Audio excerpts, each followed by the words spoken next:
Hello ಗೆಳೆಯರೆ, ತಮ್ಮೆಲ್ಲರಿಗೂ ಲಾ excellence IAS ಪ್ರಸ್ತುತಪಡಿಸುವ ದ ಇಂದು ಸುದ್ದಿ ವಿಶ್ಲೇಷಣೆಗೆ ಸ್ವಾಗತ. ಇಂದು ನಾವು ನವೆಂಬರ್ 11, 2020 ಸುದ್ದಿ ವಿಶ್ಲೇಷಣೆಯನ್ನು ನೋಡಲಿದ್ದೇವೆ.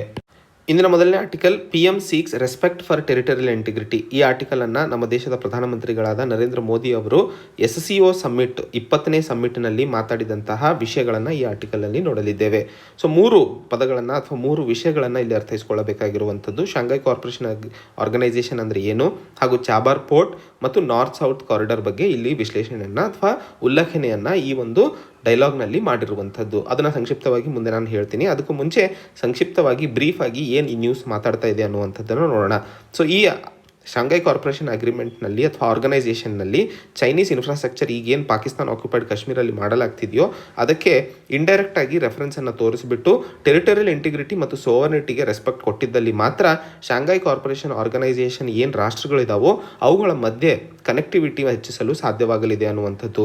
ಭಾರತ ಇದೇ ಸಂದರ್ಭದಲ್ಲಿ ಚಾಬಾರ್ ಪೋರ್ಟ್ ಆಗಿರಬಹುದು, ನಾರ್ತ್ ಸೌತ್ ಕಾರಿಡಾರಿಗೆ ಕೊಟ್ಟಂತಹ ಸಪೋರ್ಟನ್ನು ಸಹ ಇಲ್ಲಿ ಹೈಲೈಟ್ ಮಾಡಲಾಗಿತ್ತು. ಮತ್ತು ಈ ಸಮಯದಲ್ಲಿ ನರೇಂದ್ರ ಮೋದಿ ಅವರು ಭಾರತ 2021ಕ್ಕೆ ಯುನೈಟೆಡ್ ನೇಷನ್ ಸೆಕ್ಯೂರಿಟಿ ಕೌನ್ಸಿಲ್ನ ನಾನ್ ಪರ್ಮನೆಂಟ್ ಮೆಂಬರ್ ಆಗಿ ಹೋಗ್ತಾ ಇದ್ದು, ಆ ಸಮಯದಲ್ಲಿ ವರ್ಲ್ಡ್ ಗ್ಲೋಬಲ್ ಗವರ್ನೆನ್ಸ್ನ ಬದಲಾವಣೆಗೆ ಏನು ಅವಶ್ಯಕತೆ ಇದೆಯೋ ಅದರ ಕಡೆಗೆ ಭಾರತ ಕೆಲಸ ಮಾಡಲಿದೆ ಅನ್ನುವಂಥದ್ದನ್ನು ಸಹ ಅವರು ಇಂಪಾರ್ಟೆನ್ಸನ್ನು ನೋಟ್ ಮಾಡಿದ್ದರು. ಮತ್ತು ಇದೇ ಸಮಯದಲ್ಲಿ ಒಂದು ಶ್ಲೋಕವನ್ನು ಹೇಳಿದರು, ಪರಿವರ್ತನಾ ಮೇವ ಸ್ತ್ರೀ ಮಸ್ತಿ ಅಂತ ಹೇಳಿ. ಅಂದರೆ ಯಾವಾಗಲೂ ಬದಲಾವಣೆ ಅನ್ನೋದು ಕಾನ್ಸ್ಟೆಂಟ್ ಆಗಿರುತ್ತದೆ. ಸೊ 2021ಕ್ಕೆ ಏನು ಭಾರತ ಯುನೈಟೆಡ್ ನೇಷನ್ ಸೆಕ್ಯೂರಿಟಿ ಕೌನ್ಸಿಲ್ನ ನಾನ್ ಪರ್ಮನೆಂಟ್ ಮೆಂಬರ್ ಆಗಿ ಹೋಗಲಿದೆಯೋ ಆ ಸಮಯದಲ್ಲಿ ಗ್ಲೋಬಲ್ ಗವರ್ನೆನ್ಸ್ ರೂಲ್ಸ್ ಏನಿದಾವೋ ಅದರಲ್ಲಿ ಬದಲಾವಣೆ, ಅದರೊಂದಿಗೆ ಯುನೈಟೆಡ್ ನೇಷನ್ ಯಾವ ಕಾರಣಕ್ಕೆ ಸ್ಥಾಪನೆಯಾಗಿತ್ತೋ ಆ ಒಂದು ಉದ್ದೇಶವನ್ನು ಅದು ಪೂರೈಸಲು ಫೇಲ್ ಆಗ್ತಾ ಇದೆ ಅನ್ನುವಂತಹ ಮಾತನ್ನು ಸಹ ಹೇಳಿತ್ತು. ಹಾಗೆ ಈ ಒಂದು ಕೋವಿಡ್-19 ಪ್ಯಾಂಡಮಿಕ್ ಮತ್ತು ಎಕನಾಮಿಕ್ ಡೌನ್ಟರ್ನ್, ಆರ್ಥಿಕ ವ್ಯವಸ್ಥೆಯಲ್ಲಿ ಹಿನ್ನಡತೆಯನ್ನು ಏನು ಕಾಣ್ತಾ ಇದ್ದೀವೋ ಇದರ ಕಡೆಗೆ ಎಲ್ಲರೂ ಜೊತೆಗೆ ಕೆಲಸ ಮಾಡಿ ಬದಲಾವಣೆ ಹಾಗೂ ಡೆವಲಪ್ಮೆಂಟ್ ಕಡೆಗೆ ಮುಂದೆ ಹೋಗಬೇಕು ಅನ್ನುವಂತಹ ಮಾತನ್ನು ಸಹ ಹೇಳಿದರು. ಹಾಗೆ ಈ ಸಮಯದಲ್ಲಿ ರಿಫಾರ್ಮ್ಡ್ ಮಲ್ಟಿಲ್ಯಾಟರಲಿಸಮ್ ಅನ್ನುವಂತಹ ಪದದ ಬಗ್ಗೆ ಮಾತಾಡ್ತಾ ಇದ್ದಾರೆ. ರಿಫಾರ್ಮ್ಡ್ ಮಲ್ಟಿಲ್ಯಾಟರಲಿಸಮ್ ಪದ ಅಂದರೆ ಏನು? ಯಾಕಂದರೆ ಇದು ಕಾನ್ಸೆಪ್ಟ್ನ ಅರ್ಥ ಮಾಡ್ಕೊಂಡಾಗ ಮುಂದೆ ಬಂದಂತಹ ಪ್ರಶ್ನೆಗಳನ್ನು ನಾವು ಉತ್ತರಿಸಲು ಸಾಧ್ಯವಾಗುತ್ತದೆ. ರಿಫಾರ್ಮ್ಡ್ ಮಲ್ಟಿಲ್ಯಾಟರಲಿಸಮ್ ಅಂದರೆ ಇವತ್ತಿನ 21ನೇ ಶತಮಾನದಲ್ಲಿ ಏನು ಬದಲಾವಣೆಗಳ ಬಗ್ಗೆ ರಾಷ್ಟ್ರಗಳು ಮಾತಾಡ್ತಾ ಇದ್ದಾವೋ ಅದಕ್ಕೆ ಸಹಮತ ತೋರಿಸುವಂಥದ್ದು ಅಥವಾ ಆ ಎಕ್ಸ್ಪೆಕ್ಟೇಷನನ್ನು ರೀಚ್ ಮಾಡುವಂಥದ್ದು, ಈ ಪ್ರಪಂಚದಲ್ಲಿ ಇರುವಂತಹ ಎಲ್ಲ ರಾಷ್ಟ್ರಗಳ ಎಕ್ಸ್ಪೆಕ್ಟೇಷನ್ಸನ್ನು.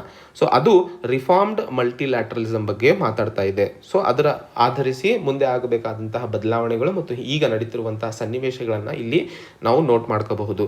ಮತ್ತು ಭಾರತ ನ್ಯಾಷನಲ್ ಮ್ಯೂಸಿಯಂನಲ್ಲಿ ಬುದ್ಧಿಸ್ಟ್ ಹೆರಿಟೇಜನ್ನು ಎಕ್ಸಿಬಿಷನ್ಗೆ ಇಡಲಿದೆ ಅನ್ನುವಂಥದ್ದನ್ನು ಸಹ ಈ SCO ಕಂಟ್ರೀಸ್ಗಳಲ್ಲೂ ಸಹ ಸಂಬಂಧಿಸಿ ಮಾತಾಡಿದ ಸಂದರ್ಭದಲ್ಲಿ ಈ ವಿಷಯವನ್ನು ನಾವು ಅರ್ಥೈಸಿಕೊಳ್ಳಬೇಕಾಗಿದೆ. ಸೊ ಏನಿದು ಶಾಂಘೈ ಕಾರ್ಪೊರೇಷನ್ ಆರ್ಗನೈಸೇಷನ್, ಚಾಬಾರ್ ಪೋರ್ಟ್ ಮತ್ತು ನಾರ್ತ್ ಸೌತ್ ಕಾರಿಡಾರ್ ಬಗ್ಗೆ ನೋಡೋಣ. ಸೊ ಮೊದಲನೇದಾಗಿ ಶಾಂಘೈ ಕಾರ್ಪೊರೇಷನ್ ಆರ್ಗನೈಸೇಷನ್ ಒಂದು ಯುರೇಷಿಯನ್ ಪೊಲಿಟಿಕಲ್ ಅಂದರೆ ರಾಜಕೀಯ, ಆರ್ಥಿಕ ಮತ್ತು ಸೆಕ್ಯೂರಿಟಿ ಅಲೈನ್ಸ್ ಆಗಿರ್ತದೆ. ಇವು 3 ಅರ್ಥ ಇಟ್ಕೊಳ್ಳಿ. ಪೊಲಿಟಿಕಲ್, ಎಕನಾಮಿಕ್ ಮತ್ತು ಸೆಕ್ಯೂರಿಟಿ ಅಲಯನ್ಸ್ ಆಗಿದೆ. ಸೊ ಇದು 15 ಜೂನ್ 2001ರಲ್ಲಿ ಶಾಂಘೈನಲ್ಲಿ ಆವಾಗ China, Kazakhstan, Kyrgyzstan, Russia, Uzbekistan, Tajikistan ಈ ರಾಷ್ಟ್ರಗಳು ಒಂದಾಗಿಬಿಟ್ಟು ಶಾಂಘೈ ಕಾರ್ಪೊರೇಷನ್ ಆರ್ಗನೈಸೇಷನನ್ನು ಬೆಳಕಿಗೆ ತಂದಿದ್ದುವಂಥದ್ದು 2002ರಲ್ಲಿ. ಹಾಗೂ ಇದು ಜಾರಿಗೆ ಬಂದಿದ್ದು 19 ಸೆಪ್ಟೆಂಬರ್ 2003ರಲ್ಲಿ. ಮೊದಲಿಗೆ ಇದ್ದಿದ್ದು 5 ರಾಷ್ಟ್ರಗಳು ಮಾತ್ರ, ಉಜ್ಬೇಕಿಸ್ತಾನ್ ಇರಲೇ ಇಲ್ಲ. ಸೊ ಅದನ್ನು ಶಾಂಘೈ 5 ಗ್ರೂಪ್ ಅಂತಲೂ ಕರಿತಾ ಇದ್ರು. ಈ ಶಾಂಘೈ 5 ಗ್ರೂಪ್ 26 ಏಪ್ರಿಲ್ 1996ರಲ್ಲಿ ಆಗಿತ್ತು. ಸೊ 2001ರಲ್ಲಿ ಅನೌನ್ಸ್ ಮಾಡಿದ್ದು ಶಾಂಘೈ ಕಾರ್ಪೊರೇಷನ್ ಆರ್ಗನೈಸೇಷನ್. ಇದು ಜಾರಿಗೆ ಬಂದಿದ್ದು 2003 19 ಸೆಪ್ಟೆಂಬರಿಗೆ. ಶಾಂಘೈ 5 ಇದ್ದಿದ್ದು 26 ಏಪ್ರಿಲ್ 1996. ಅದಾದ ನಂತರ ಇದು 5ರಿಂದ 6 ಆಗಿ ಉಜ್ಬೇಕಿಸ್ತಾನ್, ತದನಂತರ 8ಕ್ಕೆ ಏರಲು ಭಾರತ ಮತ್ತು ಪಾಕಿಸ್ತಾನ 9 ಜೂನ್ 2017ರಂದು ಅಸ್ತಾನಾ, ಕಜಾಕಿಸ್ತಾನದಲ್ಲಿ ನಡೆದಂತಹ ಸಮ್ಮಿಟ್ನಲ್ಲಿ ಈ 2 ರಾಷ್ಟ್ರಗಳು ಸೇರಿ ಇವತ್ತು ಶಾಂಘೈ ಕಾರ್ಪೊರೇಷನ್ ಆರ್ಗನೈಸೇಷನ್ನಲ್ಲಿ ಒಟ್ಟು ಇರುವಂತಹ ರಾಷ್ಟ್ರಗಳು 8: China, Kazakhstan, Kyrgyzstan, Russia, Tajikistan, Uzbekistan, Bharat ಹಾಗೂ ಪಾಕಿಸ್ತಾನ್. ಮುಂದಿನ ಭಾಗದಲ್ಲಿ ಚಾಬಾರ್ ಪೋರ್ಟ್ ಬಗ್ಗೆ ನೋಡಲಿದ್ದೇವೆ. ಈ ಚಿತ್ರದಲ್ಲಿ ತಾವು ನೋಡಬಹುದು, ಚಾಬಾರ್ ಪೋರ್ಟ್ ಇರಾನ್ನಲ್ಲಿ ಇದೆ. ಈ ಚಾಬಾರ್ ಪೋರ್ಟ್ ಇರಾನ್ನ ಏಕೈಕ ಓಷನಿಕ್ ಪೋರ್ಟ್ ಆಗಿರುತ್ತದೆ. ಇಲ್ಲಿ ಈ ಚಾಬಾರ್ ಪೋರ್ಟ್ನಲ್ಲಿ ಇರುವಂತಹ 2 ಸಪರೇಟ್ ಪೋರ್ಟ್ಸ್ಗಳು ಅಂತಂದರೆ ಒಂದು ಕಾಲಂತಾರಿ ಮತ್ತು ಶಹೀದ್ ಬಹೇಶ್ತಿ. ಈ 2 ಪೋರ್ಟ್ಗಳು ಈ ಚಾಬಾರ್ ಪೋರ್ಟ್ನಲ್ಲಿ ಬರುವಂಥದ್ದು. ಸೊ ಚಾಬಾರ್ ಪೋರ್ಟ್ ಭಾರತ ಮತ್ತು ಇರಾನ್ ನಡುವೆ ಇರುವಂತಹ ಒಂದು ಅಗ್ರಿಮೆಂಟಿಂದ ಡೆವಲಪ್ ಮಾಡಿರುವಂತಹ ಪೋರ್ಟ್. ಇದರಿಂದಾಗಿ ಸೆಂಟ್ರಲ್ ಏಷ್ಯಾದೊಂದಿಗೆ ಒಂದಿಷ್ಟು ಟ್ರೇಡನ್ನು ಡೆವಲಪ್ ಮಾಡುವಂಥದ್ದು ಇದರ ಮುಖ್ಯ ಉದ್ದೇಶವಾಗಿರುತ್ತದೆ. ಮುಂದಿನ ಒಂದು concept international north south corridor. International north south corridor ಇದು 7,200 kilometre long multimode network. Multimode network ಅಂದರೆ ಶಿಪ್, ರೇಲ್ ಮತ್ತು ರೋಡ್ ಈ ಮೂರು ಸಾಧನಗಳಿಂದ ನಡೆಯುವಂತಹ ಒಂದು ಫ್ರೈಟ್ ಇದೇನಿದೆ, Bharat, Iran, Afghanistan, Azerbaijan, Russia, central Asia ಮತ್ತು ಯುರೋಪ್ ಈ ರಾಷ್ಟ್ರಗಳಿಂದ ನಡೆಯುವಂತಹ ಟ್ರೇಡನ್ನು ಹೆಚ್ಚಿಸುವ ನಿಟ್ಟಿನಲ್ಲಿ ಈ ಒಂದು ಇಂಟರ್ನ್ಯಾಷನಲ್ ಸೌತ್ ಮತ್ತು ನಾರ್ತ್ ಟ್ರಾನ್ಸ್ಪೋರ್ಟ್ ಕಾರಿಡಾರನ್ನು ಡೆವಲಪ್ ಮಾಡಿರುವಂಥದ್ದು. ಇದರ ಮುಖ್ಯ ಉದ್ದೇಶ ಏನು ಫ್ರೈಟ್ಸ್ ಇದಾವೋ ಇಂಡಿಯಾ, ಇರಾನ್, ಅಜರ್ಬೈಜಾನ್ ಮತ್ತು ರಷ್ಯಾ ಈ ಮೂಲಕ ಅಥವಾ ಈ ರಾಷ್ಟ್ರಗಳ ಮೂಲಕ ಶಿಪ್, ರೇಲ್ ಮತ್ತು ರೋಡ್ನ ಸಹಾಯದೊಂದಿಗೆ ಟ್ರೇಡ್ ಕನೆಕ್ಟಿವಿಟಿಯನ್ನು ಹೆಚ್ಚಿಸುವ ಒಂದು ಉದ್ದೇಶದಿಂದ ಇದನ್ನು ಜಾರಿಗೆ ತರಲಾಗಿತ್ತು. ಹಾಗೆ ಈ ಒಂದು ಇಂಟರ್ನ್ಯಾಷನಲ್ ನಾರ್ತ್ ಸೌತ್ ಕಾರಿಡಾರ್ ಏನು ಡೆವಲಪ್ ಆಗ್ತಿದೆಯೋ ಇದು ಅಷ್ಕಾಬಾದ್ ಅಗ್ರಿಮೆಂಟ್ನ ಸಿಂಕ್ರನೈಸ್ ಆಗಿದೆ ಅಥವಾ ಅದಕ್ಕೆ ಸಿಂಕ್ ಆಗಿದೆ. ಅಷ್ಕಾಬಾದ್ ಅಗ್ರಿಮೆಂಟ್ ಇದು ಸಹ ಒಂದು ಮಲ್ಟಿ ಮೋಡಲ್ ಟ್ರಾನ್ಸ್ಪೋರ್ಟ್ ಅಗ್ರಿಮೆಂಟ್. ಇದನ್ನು ಭಾರತ 2018ರಲ್ಲಿ ಒಮಾನ್, ಇರಾನ್, ತುರ್ಕ್ಮೆನಿಸ್ತಾನ್, ಉಜ್ಬೇಕಿಸ್ತಾನ್ ಮತ್ತು ಕಜಕಿಸ್ತಾನ್ ಇವು ರಾಷ್ಟ್ರಗಳು ಸೈನ್ ಮಾಡಿರುವಂಥದ್ದು. ಇಂಟರ್ನ್ಯಾಷನಲ್ ಟ್ರಾನ್ಸ್ಪೋರ್ಟ್ ಮತ್ತು ಟ್ರಾನ್ಸಿಟ್ ಕಾರಿಡಾರನ್ನು transportation of goods central Asia ಮತ್ತು ಪರ್ಷಿಯನ್ ಗಲ್ಫಿಗೆ ಕನೆಕ್ಟ್ ಮಾಡುವಂತಹ ಮುಖ್ಯ ಉದ್ದೇಶದಿಂದ ಈ ಒಂದು ಅಷ್ಕಾಬಾದ್ ಅಗ್ರಿಮೆಂಟನ್ನು ಜಾರಿಗೆ ತರಲಾಗಿತ್ತು. So international north south transport corridor 2,200 kilometre long multi modal network ಇರುವಂಥದ್ದು ಅನ್ನೋದನ್ನು ನಾವು ಮುಖ್ಯವಾಗಿ ಇಲ್ಲಿ ಗಮನಿಸಬೇಕಾಗಿರುವಂಥದ್ದು. ಮುಂದಿನ article strengthening public health capacities in disaster. So ಈ ಒಂದು ಆರ್ಟಿಕಲ್ನಲ್ಲಿ ಯುರೋಪ್ ರಾಷ್ಟ್ರಗಳಲ್ಲಿ 2ನೇ ಹಂತದ ಕೋವಿಡ್-19 ಸಂದರ್ಭವನ್ನು ಕಾಣ್ತಾ ಇದ್ದು ಅಲ್ಲಿ ಇನ್ಫೆಕ್ಷನ್ ಬಹಳ ಡೇಂಜರ್ ಆಗಿ ಹೋಗ್ತಾ ಇದೆ. ಆದರೆ ಭಾರತದಲ್ಲೂ ಸಹ ಈಗ ಮೊದಲನೇ ವೇವಿಂದ ಚೇತರಿಸ್ಕೊಳ್ತಾ ಇದ್ದು 2ನೇ ವೇವಿಂದಾಗಿ ಭಾರತ ಇನ್ನೂ ಗಟ್ಟಿಯಾಗಿ ಹೊಡೆತ ತಿನ್ನಲ್ಲ ಅನ್ನೋದಕ್ಕೆ ಗ್ಯಾರಂಟಿ ಕೊಡೋಕ್ಕಾಗಲ್ಲ ಅಂತ ಹೇಳಿ ಲೇಖಕರು ಹೇಳ್ತಾ ಇರುವಂಥದ್ದು. ಭಾರತದಲ್ಲಿ ಡಿಸಾಸ್ಟರ್ ಮ್ಯಾನೇಜ್ಮೆಂಟ್ ಫ್ರೇಮ್ವರ್ಕನ್ನು ಏನು ಈ ಒಂದು ಪಬ್ಲಿಕ್ ಹೆಲ್ತ್ ಇಶ್ಯೂವನ್ನಾಗಿ ಕನ್ಸಿಡರೇಷನಿಗೆ ತಗೊಂಡು ಅದನ್ನು ಈ ಆರ್ಟಿಕಲಲ್ಲಿ ಅನಲೈಸ್ ಮಾಡಲು ಲೇಖಕರು ಇಲ್ಲಿ ಪ್ರಯತ್ನಿಸಿದ್ದಾರೆ. ಸೊ 2005ರಲ್ಲಿ ಡಿಸಾಸ್ಟರ್ ಮ್ಯಾನೇಜ್ಮೆಂಟ್ ಆ್ಯಕ್ಟನ್ನು ಒಂದು ಇನ್ಸ್ಟಿಟ್ಯೂಷನಲ್ ಫ್ರೇಮ್ವರ್ಕ್ ಆಗಿ ಜಾರಿಗೆ ತರಲು ಸರ್ಕಾರ ಮುಂದಾಗಿರುವಂಥದ್ದು.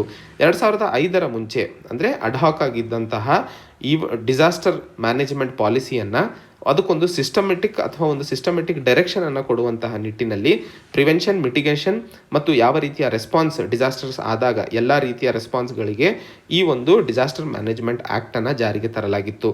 ಇದರಲ್ಲೂ ಸಹ ಎಲ್ಲ ಕ್ಷೇತ್ರಗಳು ಒಳಗೊಂಡಿದ್ದಾವೆ. ಹೆಲ್ತನ್ನು ಸಹ ಈ ಒಂದು ಡಿಸಾಸ್ಟರ್ ಮ್ಯಾನೇಜ್ಮೆಂಟ್ ಆ್ಯಕ್ಟಲ್ಲೂ ಇನ್ಕ್ಲೂಡೆಡ್ ಇದೆ ಅನ್ನುವಂಥದ್ದು ಹೇಳ್ತಾ ಇರುವಂಥದ್ದು. ಆದರೆ ಮೆಡಿಕಲ್ ಪ್ರಿಪೇರ್ಡ್ನೆಸ್ ಎಷ್ಟರ ಮಟ್ಟಿಗೆ ಡಿಸಾಸ್ಟರ್ಸ್ ಆದಾಗ ಬೇಕೋ ಆ ಒಂದು ಹಂತದಲ್ಲಿ ಬಹಳಷ್ಟು ಗ್ಯಾಪ್ಸ್ಗಳು ಉಳ್ಕೊಂಡಿದ್ದಾವೆ ಅನ್ನುವಂಥದ್ದು. ಕೋವಿಡ್-19 ಸಮಯದಲ್ಲಿ ಆದಂತಹ ಲಾಕ್ಡೌನ್, ಮಾಸ್ಕ್ಗಳ ಬೆಲೆಯ ಹೆಚ್ಚಳಿಕೆ ಮತ್ತು ಮೆಡಿಕಲ್ ಸರ್ವಿಸಸ್ಗಳ ಹಿನ್ನಡಿಕೆ ಡಿಸಾಸ್ಟರ್ ಮ್ಯಾನೇಜ್ಮೆಂಟ್ ಆ್ಯಕ್ಟ್ನಲ್ಲಿ ಇರುವಂತಹ ಹೆಲ್ತ್ ಪ್ರಾವಿಷನ್ಸ್ಗಳನ್ನು ಎಷ್ಟರ ಮಟ್ಟಿಗೆ ನಾವು ಸೀರಿಯಸ್ ಆಗಿ ತಗೊಂಡಿದ್ದೀವಿ ಅನ್ನುವಂತಹ ಪ್ರಶ್ನೆ ಎಬ್ಬಿಸುತ್ತದೆ. ಹಾಗೆ ಈ ಒಂದು ಸಂದರ್ಭದಲ್ಲಿ ಮಹಾರಾಷ್ಟ್ರದಲ್ಲಿ ಎಷ್ಟೋ ಪ್ರೈವೇಟ್ ಹಾಸ್ಪಿಟಲ್ಸ್ಗಳ ಲೈಸೆನ್ಸ್ಗಳನ್ನು ತೆಗೆದುಹಾಕುವ ಕ್ರಮವನ್ನು ಸರ್ಕಾರ ತಗೋಬೇಕಾಯಿತು ಮತ್ತು ಬಹಳಷ್ಟು ಪೇಷಂಟ್ಸ್ಗಳು ಪ್ರೈವೇಟ್ ಹಾಸ್ಪಿಟಲ್ಸ್ಗಳು ಹೆಚ್ಚಳ ಹಣವನ್ನು ಕೋವಿಡ್-19 ಟ್ರೀಟ್ಮೆಂಟಿಗೆ ಪಡೀತಿರುವಂತಹ ಕೇಸಸ್ಗಳನ್ನು ನಾವು ನ್ಯೂಸಲ್ಲೂ ಸಹ ನೋಡಿದ್ವಿ. ಸೊ ಡಿಸಾಸ್ಟರ್ ಸಮಯದಲ್ಲಿ ಪಬ್ಲಿಕ್ ಹೆಲ್ತ್ ಏನಿದೆ ಅಥವಾ ಹಾಸ್ಪಿಟಲ್ಸ್ಗಳು, ಪ್ರೈವೇಟ್ ಹಾಸ್ಪಿಟಲ್ಸ್ಗಳು ಆ ಒಂದು ಸಂದರ್ಭದಲ್ಲಿ ಇದಕ್ಕೆ ಸಪೋರ್ಟ್ ಮಾಡಲು ಮುಂದಾಗದೇ ಇರೋದಕ್ಕೆ 2 ಪ್ರಶ್ನೆಗಳು ಎದ್ದೇಳ್ತವೆ. ಮೊದಲನೇದು ಲೆಜಿಸ್ಲೇಷನ್, ಎರಡನೇದು ರೆಗ್ಯುಲೇಷನ್. ಸೊ ಈ ಲೆಜಿಸ್ಲೇಷನ್ ಮತ್ತು ರೆಗ್ಯುಲೇಷನ್ನು ಪಬ್ಲಿಕ್ ಹೆಲ್ತ್ ಫೆಸಿಲಿಟೀಸ್ಗಳನ್ನು ಪ್ರೊವೈಡ್ ಮಾಡ್ತಿರುವಂತಹ ಪ್ರೈವೇಟ್ ಹಾಸ್ಪಿಟಲ್ಸ್ಗಳ ಮೇಲೆ ಸರಿಯಾಗಿ ಇಲ್ಲದೇ ಇರೋ ಕಾರಣಕ್ಕೆ ಕೋವಿಡ್-19 ಸಮಯದಲ್ಲಿ ಸರ್ಕಾರ ಮತ್ತು ಪ್ರೈವೇಟ್ ಹಾಸ್ಪಿಟಲ್ಸ್ಗಳ ನಡುವೆ ಒಂದಿಷ್ಟು ಘರ್ಷಣೆ ಮತ್ತು ಈ 2 ಘರ್ಷಣೆಗಳ ನಡುವೆ ಜನರ ಜೀವಕ್ಕೆ ಬಹಳ ಹಾನಿಯಾಗಿದೆ ಅನ್ನುವಂಥದ್ದನ್ನು ಹೇಳ್ತಾ ಇರುವಂಥದ್ದು.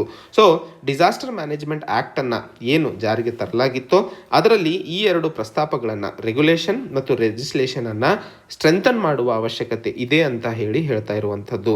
ಸೊ ಪ್ರೈವೇಟ್ ಹಾಸ್ಪಿಟಲ್ಸ್ಗಳನ್ನು ನಂಬಿಕೊಂಡು ಯಾವುದೇ ಡಿಸಾಸ್ಟರ್ಸ್ಗಳು ಬಂದಾಗ ಅಥವಾ ಡಿಸಾಸ್ಟರ್ಸ್ಗಳನ್ನು ಪ್ರೈವೇಟ್ ಹಾಸ್ಪಿಟಲ್ಸ್ಗಳ ನಂಬಿಕೆ ಮೇಲೆ ನಾವು ಎದುರಿಸಲು ಸಾಧ್ಯವಿಲ್ಲ ಅನ್ನುವಂಥದ್ದನ್ನು ಹೇಳ್ತಾ ಇರುವಂಥದ್ದು. ಮತ್ತು ಡಿಸಾಸ್ಟರ್ ಮ್ಯಾನೇಜ್ಮೆಂಟ್ ಆ್ಯಕ್ಟ್ ಮತ್ತು ಪ್ರೈಮರಿ ಕೇರ್ ಬಗ್ಗೆ ಮಾತಾಡ್ತಾ ಇದ್ದೀವಿ.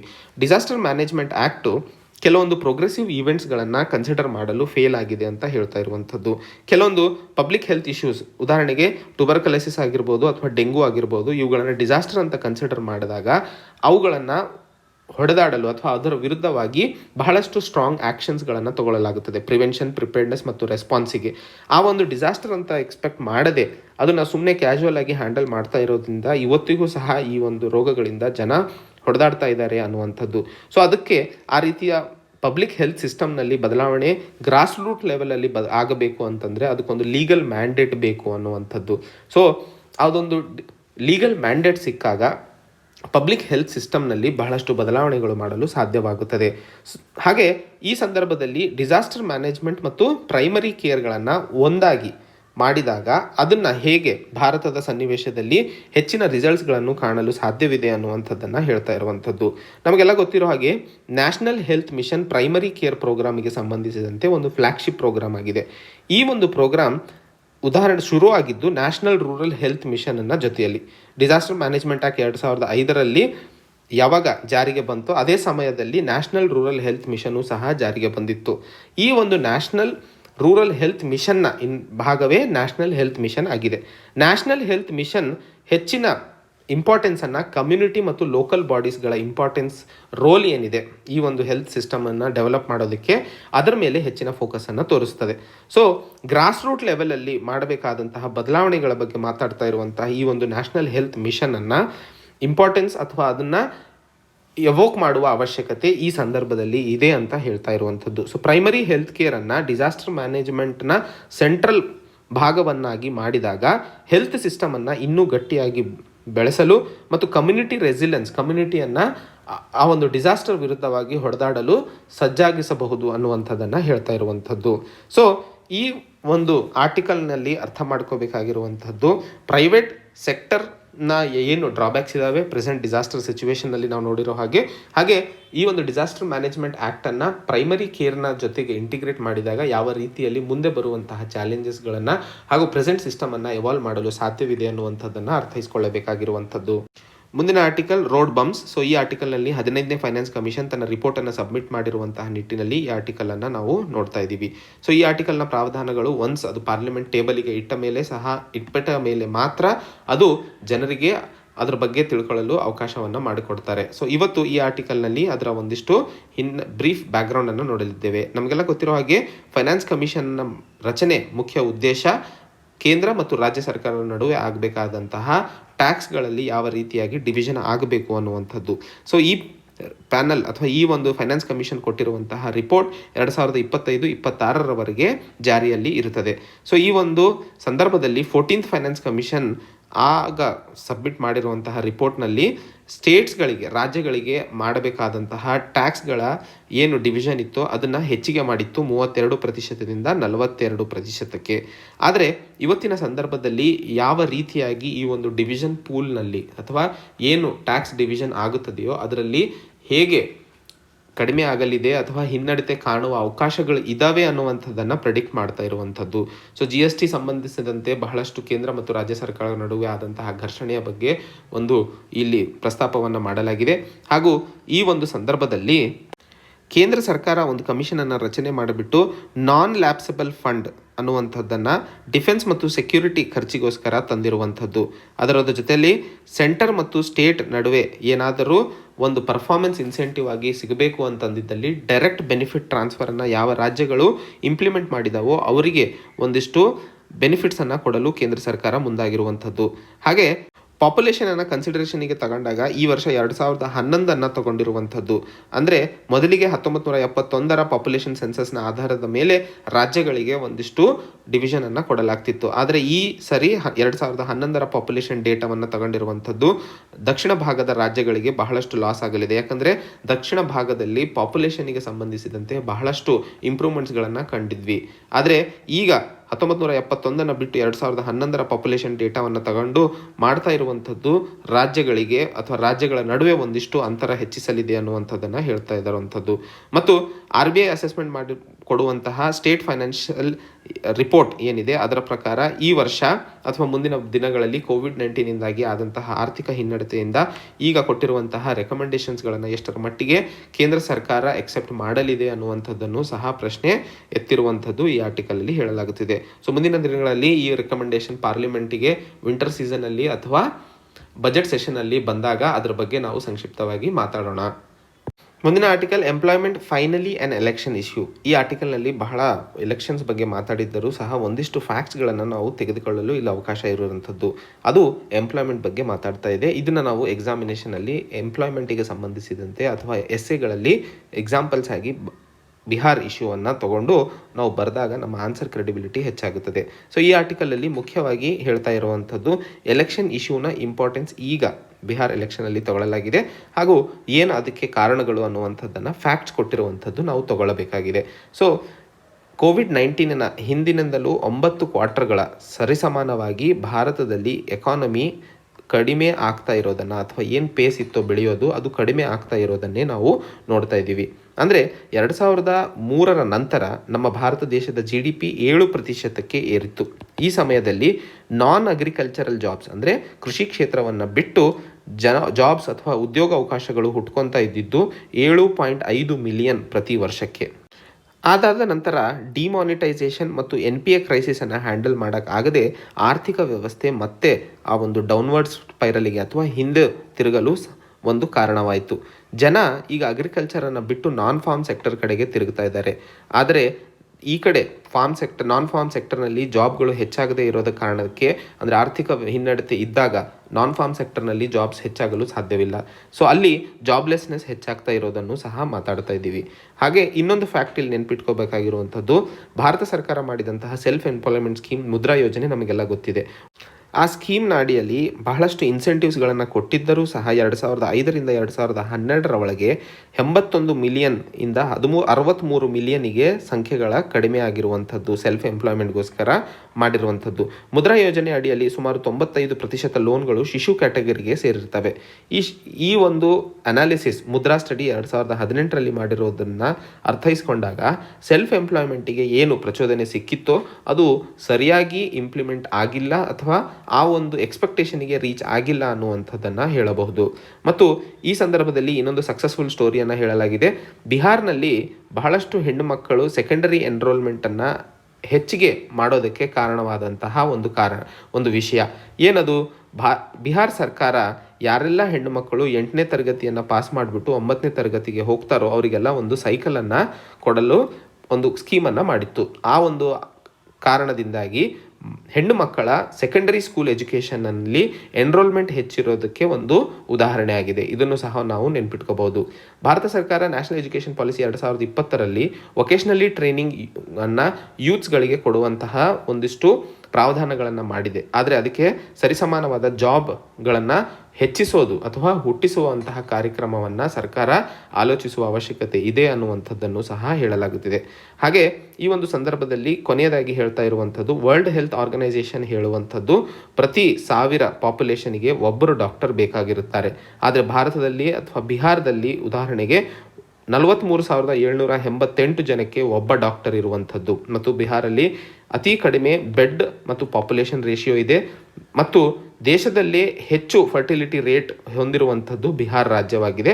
3.4 ಅಂದರೆ 3.54 children per woman of reproductive age ಆಗಿರುತ್ತದೆ. ಸೊ ಈ ಒಂದು ಫ್ಯಾಕ್ಟ್ಗಳನ್ನು ನೆನ್ಪಿಟ್ಕೊಂಡಾಗ ನಮಗೆ ಅಲ್ಲಿ ಆನ್ಸರ್ ರೈಟಿಂಗಲ್ಲಿ ಅಥವಾ ಎಸ್ಸೆಗಳಲ್ಲಿ ಈ ಒಂದು ಪಾಯಿಂಟ್ಸ್ಗಳನ್ನು ನಾವು ನೋಟ್ ಮಾಡಿಕೊಂಡು ಹಾಕುವ ಅವಶ್ಯಕತೆ ಇದೆ. ಮುಂದಿನ article providing quick psychosocial support. So ಈ ಒಂದು ಸೈಕೋಸೋಷಿಯಲ್ ಸಪೋರ್ಟಿನ ಬಗ್ಗೆ ಕೋವಿಡ್-19 ಸಂದರ್ಭದಲ್ಲಿ ಬಹಳ ಇಂಪಾರ್ಟೆಂಟ್ ಆಗಿ ಹೊರಹೊಮ್ತಾ ಇದೆ. ಅಕ್ಟೋಬರ್ ತಿಂಗಳಲ್ಲಿ ವರ್ಲ್ಡ್ ಮೆಂಟಲ್ ಹೆಲ್ತ್ ಡೇ ಅನ್ನು ಆಚರಿಸಿದ್ದು ಈ ಕೋವಿಡ್-19 ಸಂದರ್ಭದಲ್ಲಿ ಈ ಮೆಂಟಲ್ ಸ್ಟೇಟಸ್ ಏನಿದೆ ಈಗಿನ ಸದ್ಯಕ್ಕೆ ಡಿಸಾಸ್ಟರ್ ನಂತರ ಆದಂತಹ ಸನ್ನಿವೇಶಗಳನ್ನು ಆಧರಿಸಿ ಯಾವ ರೀತಿಯಾಗಿ ಭಾರತವು ಸಹ ತನ್ನ ಸಿಟಿಸನ್ಸ್ಗಳಿಗೆ ಅಥವಾ ತನ್ನ ಜನರಿಗೆ ಈ ಒಂದು ಮೆಂಟಲ್ ಟ್ರಾಮಾದಿಂದ ಹೊರಬರಲು ಯಾವ ರೀತಿಯ ಕ್ರಮಗಳನ್ನು ಕೈಗೊಳ್ಳುವ ಅವಕಾಶಗಳಿದ್ದಾವೆ ಮತ್ತು ಏನು ಮಾಡುವ ಪ್ರಾವಧಾನಗಳನ್ನು ಕೈಗೆತ್ತಿಕೊಳ್ಳುವ ಬೇಕಾಗಿದೆ ಅನ್ನುವಂಥದ್ದನ್ನು ಈ ಆರ್ಟಿಕಲಲ್ಲಿ ನೋಡಲಿದ್ದೇವೆ. ಸೊ ಭಾರತದಲ್ಲಿ ಮೆಂಟಲ್ ಹೆಲ್ತ್ ಇಶ್ಯೂ ಅನ್ನುವಂಥದ್ದು ಬಹಳ ಪರ್ಸೆಂಟೇಜ್ನಲ್ಲಿ ಹೆಚ್ಚಾಗಿದೆ. ಆದರೆ ಇದರ ಬಗ್ಗೆ ನಾವು ಯಾವುದೇ ಪ್ರೊಫೆಷನಲ್ಸ್ ಆಗಲಿ ಅಥವಾ ಕನ್ಸಿಡರೇಷನ್ಗಳನ್ನು ತಗೊಳ್ಳದೇ ಇರುವಂಥದ್ದು ಗಮನಾರ್ಹ. ಸೈಕಾಟ್ರಿಸ್ಟ್ ಮತ್ತು ಕ್ಲಿನಿಕಲ್ ಸೈಕಾಲಜಿಸ್ಟ್ ಏನು ಈ ಒಂದು ಸೈಕಾಲಜಿಕಲ್ ಪ್ರಾಬ್ಲಮ್ಸ್ಗಳನ್ನು ಹೊಡೆದಾಡಲು ಅಥವಾ ಇದರ ವಿರುದ್ಧವಾಗಿ ಸಮರ ಸಾರಲು ಬೇಕಾಗಿದ್ದಾರೋ ಅದು ಭಾರತದಲ್ಲಿ ಬಹಳ ಹಿಂದೆ ಉಳ್ಕೊಂಡಿರುವಂಥದ್ದು. ಭಾರತದಲ್ಲಿ ನಮಗೆಲ್ಲ ಗೊತ್ತಿರೋ ಹಾಗೆ ಹೆಲ್ತ್ ಕ್ಷೇತ್ರದಲ್ಲೇ ಬೇಕಾಗಿರುವಂತಹ ಹಾಸ್ಪಿಟಲ್ಸ್ಗಳು, ಡಾಕ್ಟರ್ಸ್ಗಳು, ನರ್ಸಸ್ಗಳ ಸಂಖ್ಯೆ ಬಹಳ ಕಡಿಮೆ ಇರುವಂಥದ್ದು. ಆ ಸಂದರ್ಭದಲ್ಲಿ ಸೈಕಾಟ್ರಿಸ್ಟ್ಗಳನ್ನು ಅಥವಾ ಕ್ಲಿನಿಕಲ್ ಸೈಕಾಲಜಿಸ್ಟ್ಗಳನ್ನು ಇನ್ನೂ ಹೆಚ್ಚಿನ ಮಟ್ಟದಲ್ಲಿ ಕನ್ಸಿಡರ್ ಮಾಡಬೇಕು ಅಂತಂದರೆ ದೊಡ್ಡ ಚಾಲೆಂಜ್ ಆಗಿ ನಿಲ್ಲಲಿದೆ. ಈ ಒಂದು ಸಂದರ್ಭದಲ್ಲಿ ಮಕ್ಕಳು ಬಹಳ ಇದಕ್ಕೆ ವಲ್ನರಬಲ್ ಆಗಿದ್ದರು, ಮೆಂಟಲ್ ಪ್ರಾಬ್ಲಮಿಗೆ. ಶಾಲೆಯನ್ನು ಬಂದ್ ಮಾಡಿದ ನಂತರ ಅವರು ಮನೆಯಲ್ಲೇ ಕೂಡಿ ಹಾಕಿದ್ರಿಂದ ಬಹಳಷ್ಟು ಅವರ ಮೆಂಟಲ್ ಹೆಲ್ತ್ ಕಂಡೀಷನ್ನಲ್ಲಿ ಎಫೆಕ್ಟ್ ಆಗುತ್ತದೆ ಅನ್ನುವಂಥದ್ದನ್ನು ಸಹ ಇಲ್ಲಿ ಆರ್ಟಿಕಲಲ್ಲಿ ಲೇಖಕರು ಹೇಳ್ತಾ ಇರುವಂಥದ್ದು. Journal of American academy of children and adolescent psychiatry ಹೇಳ್ತಾ ಇರೋ ಹಾಗೆ, ಅದೇ ಅವ್ರು ಏನಾದರೂ ಒಬ್ಬರೇ ಡಿಪ್ರೆಷನ್ನಿಗೆ ಹೋದಾಗ ಆ ಒಂದು ಸಮಸ್ಯೆಯಿಂದ ಹೊರಬರಲು ಬಹಳ ಕಷ್ಟಪಡಬೇಕಾಗಿರುತ್ತದೆ. ಆದರೆ ಈ ಪ್ಯಾಂಡಮಿಕ್ನಿಂದಾಗಿ ಮಕ್ಕಳು ಒಬ್ಬರೇ ಮನೆಯಲ್ಲಿ ಇದ್ದು ಯಾವುದೇ ಎಲ್ಲಿಯೂ ಹೊರಗೆ ಹೋಗದೆ ಅವರಿಗೆ ಕೂಡಿ ಹಾಕಿರೋದ್ರಿಂದ ಈ ಒಂದು ಸಮಸ್ಯೆ ಭಾರತದಲ್ಲೂ ಸಹ ಹೆಚ್ಚಿನ ಮಾತ್ರದಲ್ಲಿ ಗೋಚರಿಸ್ತಾ ಇದೆ ಅನ್ನುವಂಥದ್ದನ್ನು ಈ ಒಂದು ವಾರ್ನಿಂಗ್ ಸಿಗ್ನಲನ್ನು ಕೊಡ್ತಾ ಇರುವಂಥದ್ದು. ಯುನಿಸೆಫ್ ಒಂದು ಸರ್ವೆಯನ್ನು ಕಂಡಕ್ಟ್ ಮಾಡಿತ್ತು, ಮಕ್ಕಳು, ಪೇರೆಂಟ್ಸ್ ಮತ್ತು ಟೀಚರ್ಸ್ಗಳನ್ನು 104 ರಾಷ್ಟ್ರಗಳಲ್ಲಿ ಮಾಡಿರುವಂಥದ್ದು. ಅಲ್ಲಿ ಹೇಳಿರೋ ಹಾಗೆ ಈಗ ಸದ್ಯಕ್ಕೆ ಮೆಂಟಲ್ ಹೆಲ್ತ್ ಮತ್ತು ಸೈಕೋಸೋಷಿಯಲ್ ವೆಲ್ಬಿಂಗ್ ಏನು ಇಡೀ ಪ್ರಪಂಚದಲ್ಲಿ ಮಕ್ಕಳಿಗೆ ಮತ್ತು ಪೇರೆಂಟ್ಸಿಗೆ ಬಹಳಷ್ಟು ಸಪೋರ್ಟನ್ನು ಕೊಡುವ ಅವಶ್ಯಕತೆ ಇದೆ. ಸೊ ಈ ಒಂದು ಸರ್ವೆಯ ಮೂಲಕ ಅರ್ಥ ಮಾಡಿಕೊಳ್ಳಬೇಕಾಗಿರುವಂಥದ್ದು ಸಾಮಾಜಿಕವಾಗಿ ಎಷ್ಟು ದೊಡ್ಡದಾಗಿ ಈ ಒಂದು ಸೈಕೋಸೋಷಿಯಲ್ ಪ್ರಾಬ್ಲಮ್ ಅಥವಾ ಸೈಕ್ಯಾಟ್ರಿಸ್ ಪ್ರಾಬ್ಲಮ್ ಹರಡ್ತಾ ಇದೆ ಅನ್ನುವಂಥದ್ದನ್ನು ಹೇಳ್ತಾ ಇರುವಂಥದ್ದು. ಮತ್ತು ಇಲ್ಲಿ ಒಂದು ಎಕ್ಸಾಂಪಲನ್ನು ಕೊಡಲಾಗಿದೆ, ಸಕ್ಸಸ್ಫುಲಿ ಯಾವ ರೀತಿಯಲ್ಲಿ ಭಾರತದಲ್ಲಿ ಸೈಕೋಸೋಷಿಯಲ್ ಸಪೋರ್ಟ್ ಅಥವಾ ಸೈಕ್ಯಾಟ್ರಿಕ್ ಸಪೋರ್ಟ್ ಸಿಕ್ಕಿರೋದ್ರಿಂದ ಹೇಗೆ ಜನರು ನಾರ್ಮಲ್ಸಿಗೆ ಬರಲು ಸಾಧ್ಯವಾಯಿತು ಅಂತ ಹೇಳಿ. ನಮಗೆಲ್ಲ ಗೊತ್ತಿರೋ ಹಾಗೆ ಒಡಿಶಾದಲ್ಲಿ ಸೂಪರ್ ಸೈಕ್ಲೋನ್ 1999 ಮತ್ತು ಸಿವಿಯರ್ ಸೈಕ್ಲೋನಿಕ್ ಸ್ಟ್ರಾಮ್ಸ್ 2019ರಲ್ಲಿ, ಯಾಕಂದರೆ ಯಾವುದೇ ಸೈಕ್ಲೋನಿಕ್ ಸ್ಟ್ರಾಮ್ ಸಿವಿಯರ್ ಆಗಿ ಬಂದಾಗ ಅಲ್ಲಿ ಇರುವಂತಹ ಜನರ ಜೀವನದಲ್ಲಿ ಬಹಳಷ್ಟು ವ್ಯತ್ಯಾಸಗಳು ಆಗುವಂಥದ್ದು. ಸೊ ಆ ಜನಜೀವನ ಅವರು ಮನೆ ಮಠ ಎಲ್ಲ ಬಿಟ್ಟು ಬೇರೆ ಜಾಗಕ್ಕೆ ಹೋಗಿ ಮತ್ತೆ ಹೊಸ ಜೀವನವನ್ನು ಶುರು ಮಾಡಬೇಕು ಅಂದರೆ ಮಾನಸಿಕವಾಗಿ ಅವರ ಮೇಲೆ ಬಹಳಷ್ಟು ಒತ್ತಡ ಬೀಳುತ್ತದೆ. ಸೊ ಈ ಒಂದು ಸಂದರ್ಭದಲ್ಲಿ ಯುನಿಸೆಫ್, ನಿಮಾನ್ಸ್ ಬೆಂಗಳೂರು ಮತ್ತು NGO ಆದಂತಹ ಭಾರತ್ ಜ್ಞಾನ್ ವಿಜ್ಞಾನ್ ಸಮಿತಿ ಇವರೆಲ್ಲರೂ ಸೇರಿಬಿಟ್ಟು ಅಲ್ಲಿನ ಮಕ್ಕಳಿಗೆ ಹಾಗೂ ಪೇರೆಂಟ್ಸಿಗೆ ಮತ್ತು ಜನರಿಗೆ ಸಪೋರ್ಟನ್ನು ಕೊಟ್ಟಿರುವಂಥದ್ದು. ಈ ಸಮಯದಲ್ಲಿ ವಾಲಂಟಿಯರ್ಸ್ಗಳನ್ನು ಸೈಕೋಸೋಷಿಯಲ್ ಸಪೋರ್ಟಿಗೋಸ್ಕರ ಉಪಯೋಗಿಸ್ಕೊಂಡ್ರು. ಮಕ್ಕಳಿಗೆ painting, music, story telling, dance ಈ ರೀತಿಯ ರಚನಾತ್ಮಕ ಆಕ್ಟಿವಿಟೀಸ್ಗಳಲ್ಲಿ ಇನ್ವಾಲ್ವ್ ಮಾಡಿದ್ರಿಂದ ಮಕ್ಕಳಿಗೆ ಒಂದಿಷ್ಟು ಬದಲಾವಣೆಗಳನ್ನು ಕಾಣಲು ಸಾಧ್ಯವಾಯಿತು. ಹಾಗೂ ಸ್ಟ್ರಕ್ಚರ್ಡ್ ಕೌನ್ಸಿಲಿಂಗ್, ಈ ರೀತಿಯ ಕೌನ್ಸಿಲಿಂಗ್ಸ್ ಮಾಡೋದ್ರಿಂದ ಅವರು ತಮ್ಮಲ್ಲಿ ಇರುವಂತಹ ನೋವು ಅಥವಾ ತಮ್ಮಲ್ಲಿ ಇರುವಂತಹ ಭಾವನೆಗಳನ್ನು ಹೊರಹಾಕಿದ್ದಲ್ಲಿ ಅವರ ಜೀವನದಲ್ಲೂ ಸಹ ಒಂದಿಷ್ಟು ಬದಲಾವಣೆಗಳು ಆಗುವ ಸಾಧ್ಯತೆಗಳು ಇರ್ತವೆ. ಆದರೆ ಭಾರತದಲ್ಲಿ ಇರುವಂತಹ ಬೇಸಿಕ್ ಹೆಲ್ತ್ ಇನ್ಫ್ರಾಸ್ಟ್ರಕ್ಚರ್ ಕಡಿಮೆ ಇರೋದ್ರಿಂದ ಹೇಗೆ ಮೆಂಟಲ್ ಹೆಲ್ತ್ ಸರ್ವಿಸಸ್ಗಳನ್ನು ಹೆಚ್ಚಿಗೆ ಮಾಡಲು ಸಾಧ್ಯವಿದೆ ಅನ್ನುವಂಥದ್ದು ದೊಡ್ಡ ಪ್ರಶ್ನೆಯಾಗಿ ನಿಂತಿದೆ.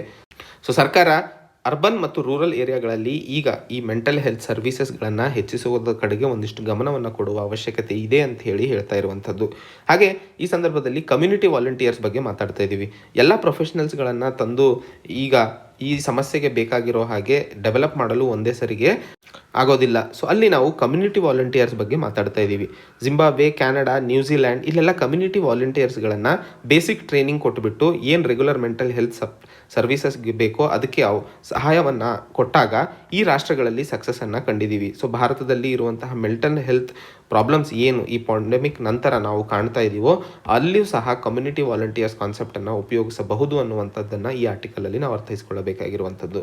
ಸೊ ಈ ಆರ್ಟಿಕಲಿಂದ ಅರ್ಥ ಮಾಡಿಕೊಳ್ಳಬೇಕಾಗಿರುವಂತಹ 3 ಪಾಯಿಂಟ್ಸ್ಗಳು ಯಾವುವು ತಗೋಬೇಕಾಗಿರುವಂಥದ್ದು ಟೇಕ್ಅವೇಸ್ ಅಂತ ಹೇಳ್ತೀವಿ.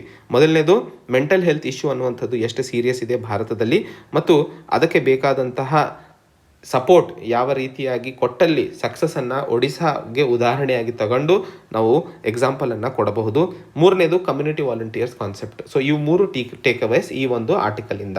ಇದು ಇವತ್ತಿನ ಸುದ್ದಿ ವಿಶ್ಲೇಷಣೆ ಗೆಳೆಯರೆ. ಸೊ ಮತ್ತೆ ಹೊಸ ಸಂಚಿಕೆಯೊಂದಿಗೆ ಭೇಟಿಯಾಗೋಣ. ಅಲ್ಲಿಯವರೆಗೆ ಜೈ ಹಿಂದ್, ಜೈ ಕರ್ನಾಟಕ.